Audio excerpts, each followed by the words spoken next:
Guys അങ്ങനെ പറയണ്ട.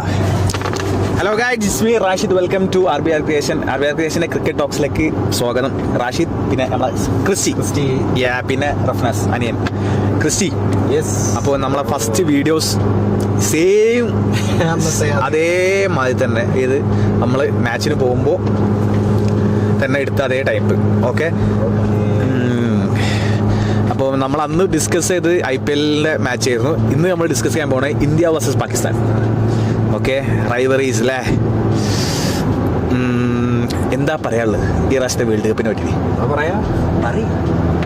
എല്ലാവരും കട്ടക്കാണ്, നല്ല ടീമുകൾ. ഓക്കെ, അത് ഇന്ത്യ പാകിസ്ഥാൻ മാച്ച് വരുമ്പോൾ എന്തായാലും ഇന്ത്യ തന്നെ ആയിരിക്കുമല്ലോ നമ്മളെ എയിം ഓഫ് കോഴ്സ് ഇന്ത്യ. പിന്നെ എന്ത് ചോദ്യമാണ്. പക്ഷേ എന്താണ് പിച്ചിനെ പറ്റിയ അഭിപ്രായം? കറക്റ്റ് നമ്മളെ ജയന്മാരൊക്കെ പിച്ച് മാതിരി. പിച്ച് കുറച്ച് കുഴപ്പം പിടിച്ച പിച്ച് തന്നെയാണ്. അതെ, ഫ്രഷ് പിച്ചാണ്. അങ്ങനെ സ്കോറിങ് ചെയ്യാൻ പറ്റുന്ന പിച്ചല്ല. ഓക്കെ, ഇതുവരെയുള്ള മാച്ചസ് കണ്ടിട്ട്. ഓക്കെ, പക്ഷേ ഇനിയിപ്പം ഞാൻ ഇന്ത്യനെ വെച്ച് നോക്കണം. ഇന്ത്യക്ക് 4 സ്പിൻ ബോളേഴ്സാണ് ഉള്ളത്. അതെ, ഓക്കെ. ഫാസ്റ്റിനാണ് സപ്പോർട്ട് ഉള്ളത്. ഇപ്പം കണ്ടിടത്തോളം ഫാസ്റ്റ് ബോളിങ്. പക്ഷേ എനിക്ക് തോന്നുന്നത് വെസ്റ്റ് ഇൻഡീസിലാണെങ്കിൽ സ്പിന്നേഴ്സിന് എഫക്റ്റീവ് ആയിരുന്നു. അതെ. ഇപ്പോൾ നമ്മളെ topic main India versus Pakistan. Of course 50-50 ആണോ അല്ലെങ്കിൽ അതിനെക്കാട്ടി കൂടുതലാണോ ചാൻസ്? നീ പ്രെഡിക്റ്റ് എന്നിട്ട് ഞാൻ പറയുള്ളൂ. ഞാനൊരു 80-20 പാകിസ്ഥാൻ മാച്ച് വരുമ്പോൾ എന്തായാലും ഇന്ത്യക്കാർ ആ രീതിയിൽ അല്ല, ഇന്ത്യക്കാരന് ഒന്നും മാത്രമല്ല, ഒരു കളിക്കാരനായിട്ട് ആ രീതിയിൽ തന്നെ ആയിരിക്കും അതിന്റെ. ഓക്കെ, ഇപ്പോൾ ബോളിംഗ് വെച്ച് നോക്കുകയാണെങ്കിൽ ഇന്ത്യന്റെ ബോളിംഗ് ആണോ സ്ട്രെങ്ത് അല്ലെങ്കിൽ പാകിസ്ഥാന്റെ സ്ട്രെങ്ത്? Bowling strength ഇന്ത്യക്കല്ലേ? ഇന്ത്യക്ക് അഭിപ്രായത്തിൽ ഇന്ത്യക്കാണ്. ഓക്കെ, അത്യാവശ്യം എല്ലാവരും നല്ല ഫോമിലാണ്.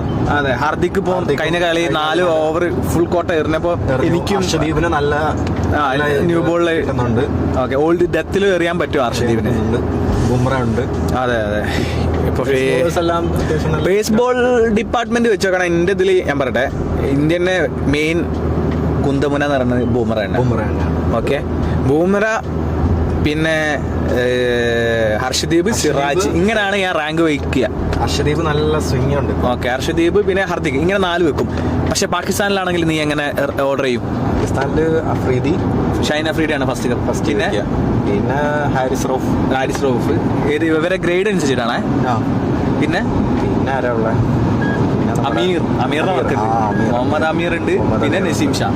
ഞാൻ വെക്കണ റാങ്കിങ് വെച്ച് നോക്കുകയാണെങ്കിൽ ഫസ്റ്റ് പ്രിഫറൻസ് കൊടുക്കുക അമീറിനെയും. പിന്നെ ഷൈൻ അഫ്രീദി, പിന്നെ നസീം ഷാ, പിന്നെ ഹാരിസ് റൌഫ്. അങ്ങനെ ഞാൻ വെക്കുള്ളൂ. പക്ഷെ ഹാരിസ് റൌഫ് ആയിരിക്കും മിക്കവാറും. എന്താ വെച്ചാൽ അറ്റാക്ക് ചെയ്യുമ്പോൾ എനിക്ക് ഏറ്റവും കൂടുതൽ വിക്കറ്റ് എടുക്കാൻ ചാൻസ് കൂടുതൽ ഹാരിസ് റൌഫ് ചെയ്യും. ന്യൂ ബോളിലാണെങ്കിൽ എന്തായാലും ഷെയ്ൻ അഫ്രീദിയിൽ. അതെ, രോഹിത് സ്റ്റാർട്ട് കിട്ടിക്കഴിഞ്ഞാൽ അവൻ നന്നായിട്ട് എറിഞ്ഞു പോകും. അതെ.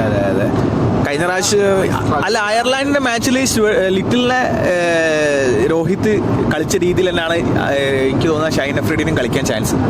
കാരണം എന്താ വെച്ചാൽ രണ്ടാളും ഏകദേശം ഉള്ളോട്ട് വരുന്നതാണ്. പിന്നെ ഷൈൻ്റെ എനിക്ക് തോന്നുന്നു ഒന്നും കൂടി ഒരു സ്കിഡി കസ്റ്റമറാണ്. അപ്പോൾ നല്ലൊരു മാച്ചായിരിക്കും. ബോളിംഗ് എന്താ വെച്ചാൽ സ്ട്രെങ്ത്, രണ്ടാളെ ബോളിംഗ് സ്ട്രെങ്ത്തിലായിരിക്കും മാച്ച്. സ്കോറിൽ നമുക്കൊന്നും പ്രെഡിക്റ്റ് ചെയ്യാൻ പറ്റില്ല. കാര്യം ആ ഒരു പിച്ചും കാര്യങ്ങളും ബോളിങ്ങിനെ തന്നെ ഫേവറിങ് ചെയ്യാൻ തോന്നുന്നു. ഇന്ത്യയിലെ സ്ട്രെങ്ത് എന്ന് പറയുന്നത് ബാറ്റിംഗ് ആണ്. എല്ലാ പ്രാവശ്യവും ഈ പ്രാവശ്യത്തിലും ബാറ്റിംഗ് എവിടെ വരണ്ട്. ആരാ ലാസ്റ്റ് നോക്ക് പറയുമ്പോൾ ബാറ്റിംഗ് കഴിഞ്ഞ ലാസ്റ്റ് മാച്ച് നോക്കുകയാണെങ്കിൽ വിരാട്, രോഹിത്, പിന്നെ പന്ത്, പിന്നെ സൂര്യകുമാർ യാദവ്, പിന്നെ ശിവൻ ദുബെ, ഹർദിക്, ജഡേജ, പിന്നെ ഉള്ളത് അക്ഷർ പട്ടേൽ. നമുക്ക് എത്രാമതാണ്? 7 വിക്കറ്റ്. അത്രയും സ്ട്രെങ്ത് ആണ്. ഇവിടെ ബൂമറയും അതേപോലെ അഫ്രീദി, ഹർഷദീപ്, ഈ 3 ബോളേഴ്സാണ്. ഈ 3 ബോളിംഗ് പ്യുവർ ബോളേഴ്സ് ഉള്ളത്. ഈവൻ എന്തോ അവർക്ക് അടിക്കണമെന്ന് വെച്ചാൽ അവർക്ക് അടിക്കാം. ബൂമറ ടെസ്റ്റിലൊക്കെ അടിച്ചതാണ്. ഓക്കെ, ഈവൻ ഹർഷദീപ്, സിറാജും അവർക്ക് അവിടേക്ക് എത്താൻ ചാൻസ് കുറവാണ്. പക്ഷെ in case first 6 overs very crucial. രണ്ട് ടീം അതിനെന്ത് പറ്റുന്ന പറയാം. 2 ടീമിലും ഫസ്റ്റ് ക്രൂഷ്യൽ. അതിലാണ് കാര്യം. അതിൽ എങ്ങനെ സർവൈവ് ചെയ്യണോ ഡിപ്പെൻസ്. അപ്പോൾ അതാണ് USA നടക്കാൻ പോകുന്ന നമ്മുടെ ഇന്ത്യൻ്റെയും പാകിസ്ഥാൻ്റെയും T20 മാച്ചസിനെ പറ്റിയിട്ട് പറയാനുള്ളത്. എല്ലാവരും കട്ട വെയിറ്റിംഗ്. ഞാൻ പറയുന്ന പൊസിഷൻ പറട്ടെ, ഞാൻ 90-10 ആട്ടോ. 90% ഇന്ത്യ ജയിക്കും, 10% മാത്രം പാകിസ്ഥാന് കൊടുക്കുള്ളൂ. പക്ഷെ ക്രിക്കറ്റ് ആണ്, എന്താ പറയുക, അന്നത്തെ ഡേ ആണ്. എന്താണ് ആ ഡേനെ വെച്ചിട്ട്.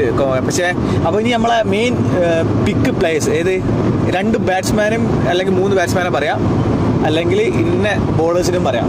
ആരായിരിക്കും അപ്പോൾ ഇന്ത്യനെ പിക്ക് ചെയ്യുകയാണെങ്കിൽ ഇന്ത്യനെ എത്ര പ്ലേയേഴ്സ് ഇമ്പാക്ട് ചെയ്യും അടുത്ത മാച്ചിൽ?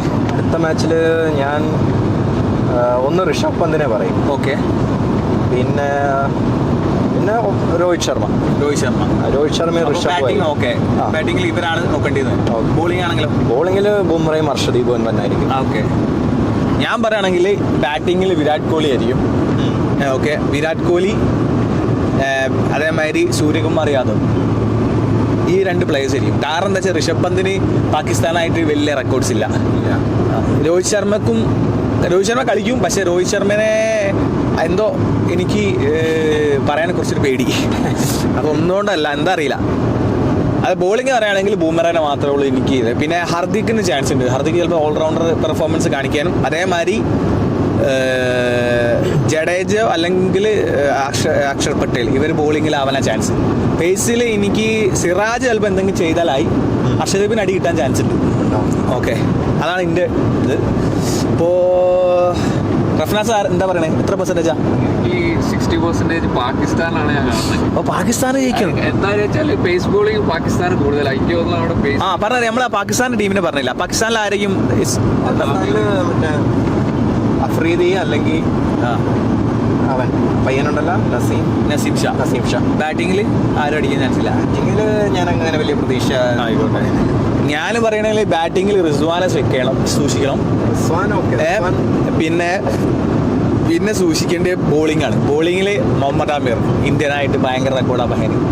പ്രത്യേകിച്ച് ആ world cup ICC champions trophy ഇംഗ്ലണ്ടിൽ നടന്ന് അതേമാതിരി ഫക്കർ സമാൻ, ഈ പ്ലേയേഴ്സിനെ നല്ലപോലെ നോക്കി കളിച്ചാൽ ഫക്കർ സമാൻ ചിലപ്പോൾ ഈ പ്ലേയേഴ്സിനെ ഇന്ത്യ നോക്കണം.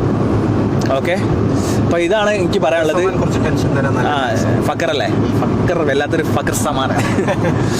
അപ്പം പറയണേ. അപ്പോൾ thank you for watching RBR Creation. ഇതാണ് നമ്മളെ ഒപ്പീനിയൻ ആട്ടോ നമ്മൾ പറഞ്ഞത്. So it's me Rashid, Christy and cameraman Rafnas. See you in the next video. Okay, thank you.